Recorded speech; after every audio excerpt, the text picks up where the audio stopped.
Friends, हम लोग कक्षा 7 का पढ़ रहे थे मिठाई वाला चैप्टर। और मिठाई वाला चैप्टर हम लोगों ने कंप्लीट कर लिया था लगभग 2 वीडियो में। आज हम उसका प्रश्न उत्तर करेंगे, तो आप अपनी कॉपी और कलम लेकर के बैठिएगा और प्रश्नों के उत्तर को ध्यान से सुनिएगा। हमारा पहला प्रश्न है, मिठाई वाला किस तरह से अपने आगमन की सूचना देता था? तो इसका उत्तर हम लोग इस प्रकार लिखेंगे कि मिठाई वाला मधुर स्वर में गाकर अपने आगमन की सूचना देता था, क्योंकि जब भी वो आता था तो कहता था बच्चों को बहलाने वाला मिठाई वाला, बच्चों को बहलाने वाला मुरली वाला, बच्चों को बहलाने वाला खिलौने वाला, और बहुत मधुर स्वर में वो गाता था। और उसके बाद फिर वो आकर के उनको अपने आगमन की सूचना दे देता था। अब हमारा दूसरा प्रश्न यहाँ पर है कि बच्चे मिठाई वाले के पास क्यों खींचे चले आते थे? तो इसका उत्तर हम लोग लिखेंगे, मिठाई वाले द्वारा मधुर स्वर में गाना, कम लाभ में बच्चों को खिलौने मुरली और मिठाइयाँ देना तथा बच्चों से प्रेम करने के कारण बच्चे खींचे चले आते थे। वह उन्हें कम दाम में मिठाइयाँ भी देता था, प्रेम से बातें भी करता था, और उसका मधुर स्वर में गाना बच्चों को अपनी ओर आकर्षित करता था। तो ये हमारा दूसरे प्रश्न का उत्तर हो गया। अब हमारा तीसरा प्रश्न यहाँ पर है कि रोहिणी को मुरली वाले के स्वर से खिलौने वाले का स्मरण क्यों हो आया?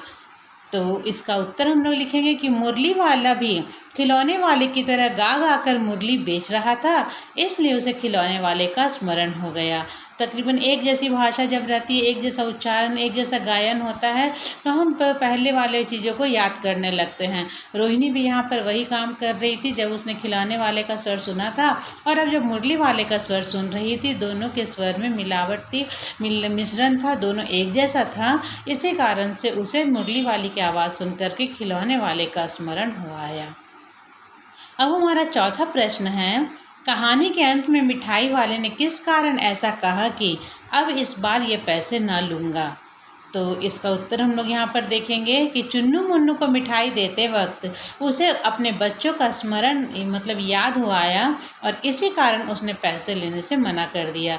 जैसा कि हम लोग कहानी पढ़ रहे थे उस समय भी हम लोगों ने देखा था कि वह उसका उद्देश्य खिलौने या मिठाइयाँ बेचना नहीं था, पैसे कमाना नहीं था। उसका उद्देश्य था कि हर बच्चे में अपने बच्चे की छवि को ढूंढना।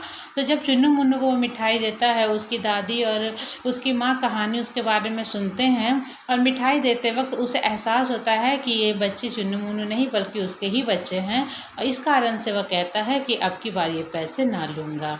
तो इस तरह से इस पाठ में 4 प्रश्न दिए गए हैं, और 4 प्रश्न का उत्तर हम लोगों ने कंप्लीट कर लिया है, पर व्याकरणिक दृष्टिकोण से भी कुछ चीज़ें छूट रही हैं।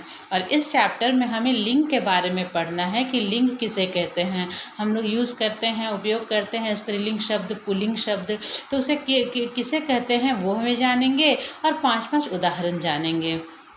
तो लिंग किसे कहते हैं ये पहले जान लें। संज्ञा का वह लक्षण जो संज्ञा के पुरुषवाची या स्त्रीवाची होने का बोध कराता है, उसे स्त्रीलिंग या पुल्लिंग कहते हैं।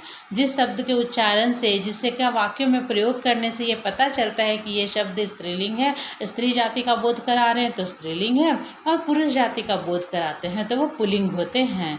जैसे लड़का हो गया तो वो पुल्लिंग हो गया, और लड़की कहते हैं तो वो स्त्रीलिंग हो जाता है। उसी तरह से नर कहते हैं तो वो पुल्लिंग हो जाता है, नारी कहते हैं तो स्त्रीलिंग हो जाता है। ऐसे ही बहुत सारे शब्द हैं। तो हम यहाँ पाठ में से 5-5 शब्दों को यहाँ पर लेंगे, जो कि 5 शब्द स्त्रीलिंग के होंगे, 5 शब्द पुल्लिंग के होंगे। तो स्त्रीलिंग शब्द कौन कौन है वो देख लेते हैं। यहाँ पर हमारा पहला शब्द स्त्रीलिंग में है युवती, दूसरा शब्द है रोहिणी, तीसरा शब्द है गली, चौथा शब्द है मेहनत, 5वां शब्द है दादी। और भी बहुत सारे शब्द हैं, लेकिन हम लोगों ने यहाँ 5 शब्दों का चुनाव किया है। और उसके बाद फिर पुल्लिंग शब्दों की ओर जाते हैं, और पुल्लिंग शब्द में हम लोग देखते हैं एक पहला शब्द हमारा है खिलौना, दूसरा शब्द है सागर, तीसरा शब्द है समाचार, चौथा शब्द है फेरी वाला, और 5वां शब्द है प्यार। तो इस प्रकार से हमारा ये लिंग का भी चैप्टर यहाँ पर हमारा कंप्लीट होता है, व्याकरण भी हमारा समाप्त होता है। अगले वीडियो में हम लोग अगले पाठ के साथ फिर मिलेंगे, तब तक के लिए धन्यवाद।